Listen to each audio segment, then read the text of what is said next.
ഇറങ്ങണോ? ശരി, കഴിച്ചോ വല്ലതും?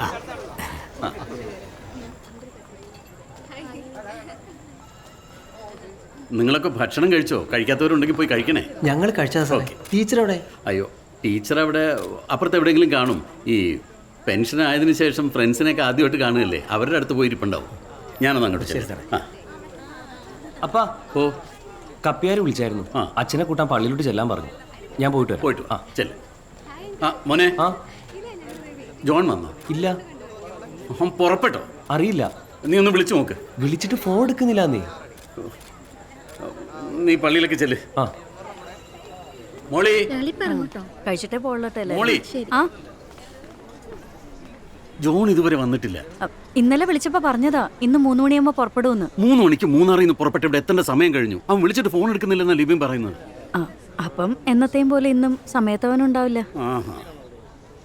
ഇന്നവൻ വന്നില്ലെങ്കിൽ കാണിച്ചു കൊടുക്കാൻ ഞാൻ അവനെ. റെഡി? ഓക്കെ. ഞാൻ വിവേകിനെ പരിചയപ്പെടുന്നത് ഹൗസ് ഏജൻസി ചെയ്തുകൊണ്ടിരിക്കുമ്പോഴാണ്. ഞങ്ങൾ തമ്മിൽ ആക്ച്വലി 2 വർഷത്തെ പരിചയമുണ്ട്. പക്ഷേ കല്യാണം കഴിക്കുന്നതെന്ന് ഞങ്ങൾ ഒരിക്കലും എക്സ്പെക്ട് ചെയ്തിട്ടില്ല. പള്ളിയിലച്ഛൻ ഇപ്പൊ വരും, നീ താഴ്ത്തു വാ. ചേച്ചി, ജിസ് ചേച്ചി എന്തേ? ബാൽക്കണിയിലുണ്ടല്ലോ. ആണോ? ചേച്ചി പൊക്കോ, ഞാൻ വരാം. ശരി. നമുക്കെന്നാ അത് പിന്നെ എടുത്താലോ? ശരി ചേച്ചി.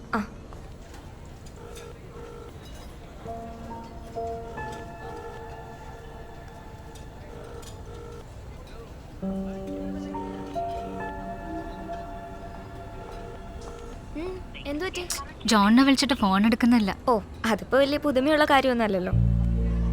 എന്നാലും നിന്റെ മധുരം വെപ്പായിട്ട് പോലും കൃത്യസമയത്ത് എത്താതെ. ചേച്ചിയുടെ പറച്ചിൽ കേട്ടോ തോന്നുന്നു ഇതിനു മുന്നേ ചേട്ടൻ എല്ലാ പരിപാടിക്കും ഇവിടെ കറക്റ്റ് സമയത്തിന് വന്നിട്ടുണ്ടെന്ന്. ചേച്ചി ടെൻഷൻ അടിക്കാതെ ഇങ്ങോട്ട് വാ. അവിടെ താഴെ അച്ഛൻ വന്നിട്ടുണ്ട്. വാ. അല്ല, നീ പോയിട്ട് വാ. ഞാനൊന്ന് ലാസ്റ്റ് ഒന്നുകൂടെ ട്രൈ ചെയ്തിട്ട് വരാം. എന്നാ ചേച്ചി ട്രൈ ചെയ്തോ, ഞാൻ താഴെ കാണും. ശരി.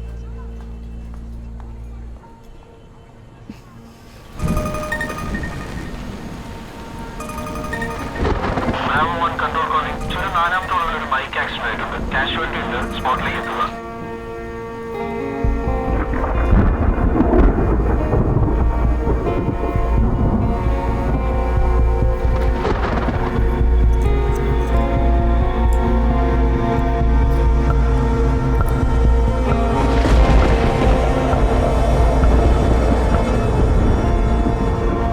മുറിവിൻ്റെ ആട് അല്പം കൂടുതലാണ്. ഉണങ്ങാൻ കുറച്ച് ദിവസം പിടിക്കും. TT എടുത്തിട്ട് എത്ര നാളായി? 1 മാസത്തിന് മുമ്പ് എടുത്തതാ. എന്നാൽ പിന്നെ കുഴപ്പമൊന്നുമില്ല. സിസ്റ്റർ ഈ കൈ ഒന്ന് ഡ്രസ് ചെയ്തു. ശരി.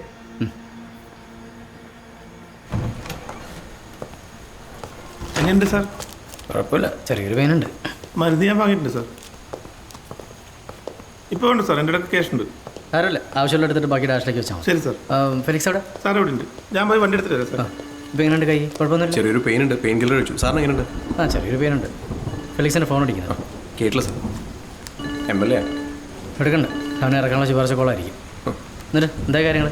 നമ്മുടെ കേരളം സ്റ്റേഷനിൽ നന്നായിട്ട് പെരുമാറുന്നുണ്ട്. പക്ഷെ അവൻ പറയുന്ന അവനല്ല, വേറെ 2 പേരാണ് ഈ മോഹനെ വെട്ടിയെന്നത്.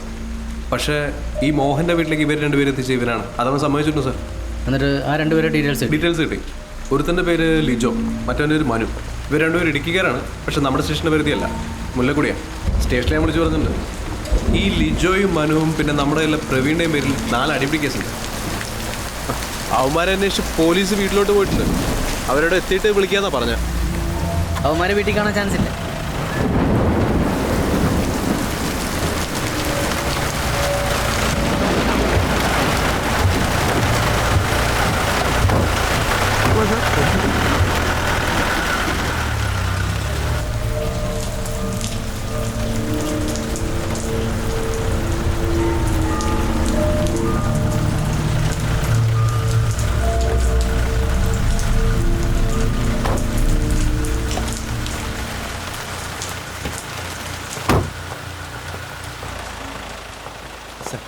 സാർ, എന്തായി?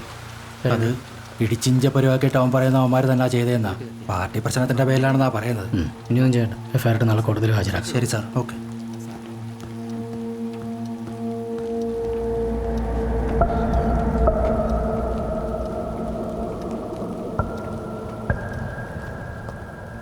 സാറേ, ഒരു മെസ്സേജ് ഉണ്ടായിരുന്നു. ചുരം 4-ാം വളവിൽ ഒരു ബൈക്ക് ആക്സിഡന്റ് ആയി. ബൈക്ക് ഓടിച്ചയാൾ സ്പോട്ടിൽ തന്നെ മരിച്ചു. ഇവിടെ നേരെ പോയേക്കണം. അഭിലാഷും മനോജും പോയിട്ടുണ്ട് സാർ. ശരി sir.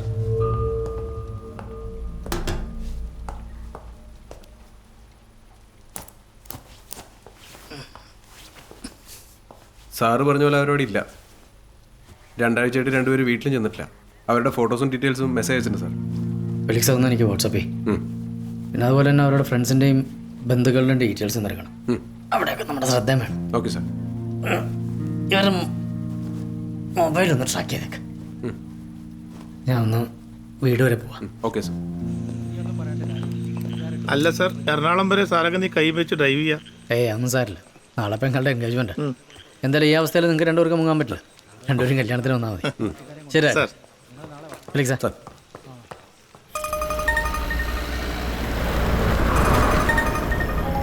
Hello John, good evening. Good evening sir. ആ ജോൺ, എന്തെങ്കിലും അപ്ഡേറ്റ്സ് ഉണ്ടോ? സാർ, നമ്മുടെ ആ പാർട്ടിയിലെ മോഹനെ വെട്ടി കൊലപ്പെടുത്താൻ ശ്രമിച്ച കേസിൽ ഒരാളെ പൊക്കിയുണ്ട് സാർ. ഓ ഗുഡ് ഗുഡ്. പക്ഷേ രണ്ടുപേരും കൂടി കിട്ടാനുണ്ട്. ആ ഒരു മനു, ലിജോ, അവന്മാരിപ്പോൾ ഒളിവിലാണ്. പക്ഷെ നമുക്ക് ഉടനെ പോകാം സാർ. ആ ജോൺ, ഇതൊരു പൊളിറ്റിക്കൽ ഇഷ്യൂ ആയതുകൊണ്ട് സൂക്ഷിച്ച് ഹാൻഡിൽ ചെയ്യണം. Sure sir. സാർ, അതുപോലെ തന്നെ നമ്മുടെ ചുരത്തിലൊരു ആക്സിഡന്റ്, ഒരു സ്പോട്ടഡ് ഉണ്ട്. ഞാനിപ്പോൾ അങ്ങോട്ട് പോയിക്കൊണ്ടിരിക്കും സാർ. അത് കഴിഞ്ഞ് ഞാനൊന്ന് വീട്ടിലേക്ക് പോകും. നാളെ പെങ്ങളുടെ എൻഗേജ്മെന്റ്. ഓ, അത് നാളെയാണല്ലേ. ആശംസകൾ പറഞ്ഞേക്ക് അനിതിയോട്. Sure sir. Okay, good night. Thank you sir. Good night. ശരി.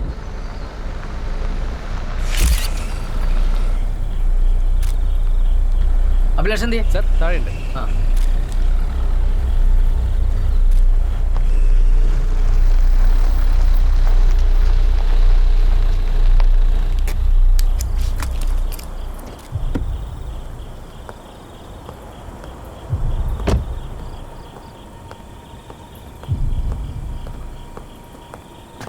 സാർ, എത്ര മണിക്കായിരുന്നു സംഭവം? 8:45 സാർ. മുകളിലെ വളവിലാണ് ആക്സിഡന്റ് നടന്നത്. ബൈക്കിൽ തെറിച്ച് ബസ്സിന്റെ മുകളിലോട്ട് വീഴുമായിരുന്നു. പിന്നെ ഇടിച്ച വണ്ടി നിർത്താതെ പോയി സാർ. മരിച്ച ആളുടെ ഡീറ്റെയിൽസ് വല്ലതും കിട്ടിയോ? കിട്ടി സാർ. പേര് റെജി, സ്ഥലം എറണാകുളം. എറണാകുളത്തോടെ കാക്കനാടാണ് സാർ. വീട്ടിൽ വിളിച്ച് അറിയിച്ചിട്ടുണ്ട്.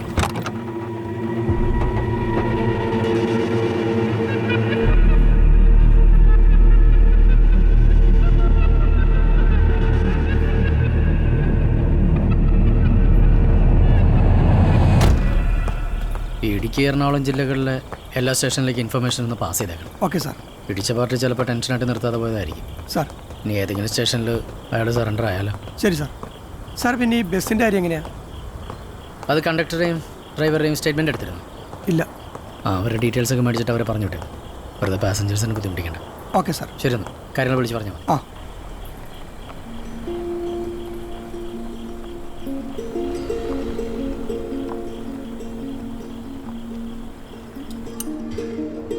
നല്ല നാടൻ താറാവ് വെച്ചോ, വയറ് നിറച്ച് കഴിക്കും. മാത്യു, എന്തോ ജോണിനെ കണ്ടില്ലല്ലോ. ഇതങ്ങോട്ട് വെച്ചോ. അവൻ്റെ കാര്യമൊന്നും പറയണ്ടച്ചോ. സത്യം പറഞ്ഞാൽ ഞങ്ങൾക്കിപ്പോൾ 2 പെമ്മക്കൾ മാത്രമേ ഉള്ളൂ എന്ന് വിശ്വസിക്കാനാണ് എനിക്കിഷ്ടം. അവൻ്റെ പേരാരെങ്കിലും പറഞ്ഞാൽ തന്നെ എൻ്റെ ഉള്ള മൂടും പോകും. നിങ്ങൾ എന്തൊക്കെയാ പറയുന്നേ? ജെസ്സി നിൽക്കണം കണ്ടില്ലേ? ഞാൻ സത്യമല്ലേ പറഞ്ഞത്. അതിപ്പോൾ അവൾ കേട്ടാലെന്താ? അവളൊരു പാവമായതുകൊണ്ടല്ലേ അവനെ സഹിച്ചിങ്ങനെ നിൽക്കുന്നത്. വേറെ വല്ല പെൺകുട്ടികളാണെങ്കിൽ പണ്ട് ഡിവോഴ്സ് വാങ്ങി വീട്ടിൽ പോയനെ. ദൈവമേ, ഞാൻ ചോദിച്ചത് കുടുങ്ങി.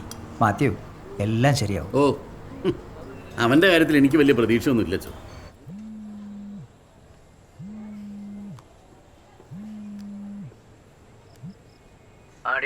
ഞാൻ തന്നെ വിളിച്ചിട്ടുണ്ടായിരുന്നു, നീ എടുത്തില്ല. എന്തൊരു തിരക്കായി പോയാ?